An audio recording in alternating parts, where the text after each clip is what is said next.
Запознат ли сте с личността на Алексей Навални? Да. В известен смисъл, да. Да, запознат съм. Алексей Навални е руски опозиционер. Той от доста време е един от най-големите противници на режима в Москва. А какво смятате за обстоятелствата около смъртта му? Без съмнение неизвестни обстоятелства. Спекулират се, различни хипотези се въртят и много трудно може да бъде установена истината. Важното е обаче да се излезе от този кръг на митологизация, на спекула, за да може да се търси истината. Трагични. Тези обстоятелства водят до съмнение в всъщност доказателства на авторитарната машина на Русия и за мен са изключително тревожни, защото ограбват бъдещето на Русия като една нормална европейска демокрация.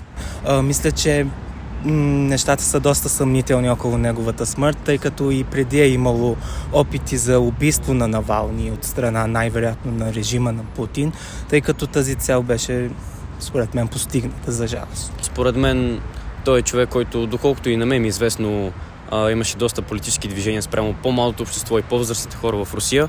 Опитваше да прекара нещо по-различно в сегашната Руска федерация. Твърди се, че от естествена смърт. Сега не знам на какво да вярвам. Приемаме, че е истина. Според вас ще ли да се промени нещо в политическата ситуация в Русия, ако той беше все още жив? Много е възможно нещо да се промени. Той все пак беше лицето на прогреса на опозицията. Имаше много привърженици, последователи. Не съм сигурен дали щеше да се промени нещо, честно казано, тъй като той няма изява на политическа трибуна. Това е много важно да прокараш своите идеи, да можеш да ги изразиш публично и в държавната власт.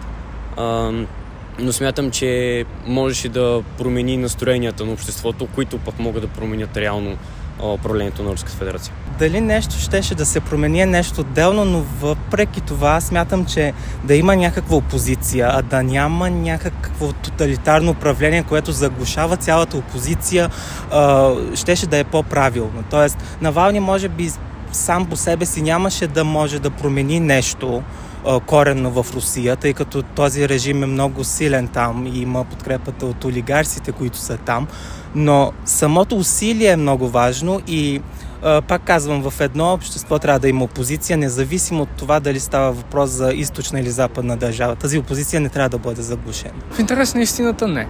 Русия като държава е с една изградена политика. Това е една от малкото страни в съвременния свят, които следват под постоянна външна политика, постоянна вътрешна политика. Говорим за една добре изградена държавна система, която веднъж е пренастройвана по-сериозно. Говорим от времето на Петър Велики. И до момента, вече 300 години от тогава, не се е появил руски държавен лидер с толкова силна воля и толкова огромна власт, който да успее да преобрази изцяло тази държава, изградена на авторитарния модел. В интерес на истината, опит на Русия да установи демократични практики в своето управление след Първата световна война, 1917, непосредствено преди болшевишката революция или болшевишкия преврат, зависи как го наричат различните среди това историческо събитие, се характеризира по-скоро като един процес на нестабилност, съпроводен с авторитарно установяване на демократични практики. Това е по-скоро някакъв модел на обезличаване на демокрацията. Русия няма традиция като демократична страна и като свободна и това може да го забележим още от времето на царска Русия до Съветския съюз. Тя няма демократичен период, тя няма така наречен либерален период. Следователно, много трудно една държава се здобива с една такава традиция в демокрацията и съответно на Русия ще да е много трудно като процеси и почти невъзможно, дори Навални жив, да постигне тези неща. А защо смятате се е върнал в Русия след опита за убийството му? Смелост. Той е осъзнавал факта, че ще бъде убит, но въпреки това се е върнал, за да създава надежда у европейската общност и най-вече в руската общност и население, че тяхната страна най-сетне ще бъде една нормална европейска демокрация. Трудно е да се каже. От една страна смелост, от друга страна желанието нещо да промени. Може би да промени, може би да извърши някаква смяна на властта. Не е известно по какви причини се връща. Единственото, което можем да кажем е извън сферата на спекулацията нищо. Тъй като не сме били в ума на Навални и нямаме някаква информация защо точно се е върнал. Може би е действал по-идеалистично, може би е искал да служи на народа си и да се опитва да променя нещо. Смятате ли, че улица в София трябва да носи името на Алексей Навални? Ами, този въпрос е по-сложен за мен, тъй като аз не съм човека, който може да го реши. По-скоро, Столична община или обществени дейци, които имат повече влияние, те по-скоро трябва да се изкажат, а не аз. Според някои хора единствено българи е редно тези улици да бъдат кръщавани на българи, така че... Не смятам. Може би е хубаво да има и чужденци, които са имали, да речем, принос към българската култура или към българската история или към българската политика или пък световно значими личности, които са оценени от целия свят. В това няма нищо лошо. Зависи кое име се сменя. По принцип аз съм за да носят по-български имена, но наистина конкретно зависи коя улица, кое име ще носи и ще сменя. Не ми се струва нужно улица в София да носи името на някой политически активист.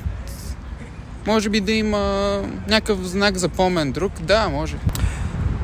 Подкрепям с две ръце поради простата причина, че предложението е срещу граф Игнатиев, а граф Игнатиев има една изключително отрицателна роля в българската история.